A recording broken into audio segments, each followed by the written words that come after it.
Moi je m'appelle Morgane, j'ai 26 ans. J'ai eu un parcours après le bac assez atypique où j'ai commencé plein de différentes études. J'ai commencé médecine, STAPS, psychologie où j'ai validé mes 2 premières années sans réellement terminer. J'ai été pompier de Paris. Il y a un an et demi, je me suis fait une petite introspection et je me suis dit voilà, j'ai envie de devenir coach sportif. Du coup, je me suis renseigné un peu sur les réseaux, sur Internet, et je suis tombé sur le site de transfert qui proposait de passer le BPGEPS en format distanciel, 20% en présentiel, 80% en distanciel.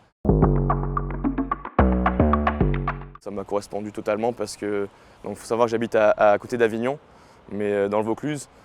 Quand je dis à côté, c'est la plus grande ville proche. Ça me faisait quand même faire 40 minutes aller-retour, donc 80 minutes de voiture tous les jours. Alors que là, je viens tous les 2 mois, 2 fois à Paris. Donc au final, ça me revient plus tranquille. J'ai moins de trajet que si j'étais en présentiel. On a une plateforme en ligne avec tous les cours sur l'anatomie, la physiologie, comment structurer la séance, enfin, tout ce qu'il faut pour devenir un bon coach sportif. Et tous les 2 mois, on a des rassemblements en présentiel avec des intervenants diplômés qui ont beaucoup d'expérience, qui nous partagent leurs compétences sous la forme de séminaires où il y a de la théorie, de la pratique.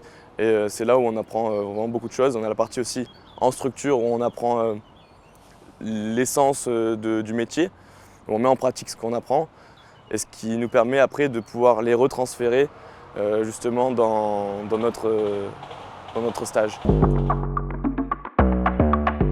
Alors j'aimerais bien rester dans le crossfit, faire des cours collectifs aussi et me lancer peut-être à mon compte. Je suis fan de courses d'obstacles et j'aimerais ouvrir une structure permanente en extérieur et proposer justement des cours aussi collectifs sur cette structure. Franchement, allez-y les yeux fermés, c'est très bien fait, les cours sont très bien structurés, on ne s'y perd pas. Il y a une suite logique, un ordre des choses à respecter et si on suit ça, il n'y a pas de souci, vous allez pouvoir devenir des bons coachs sportifs.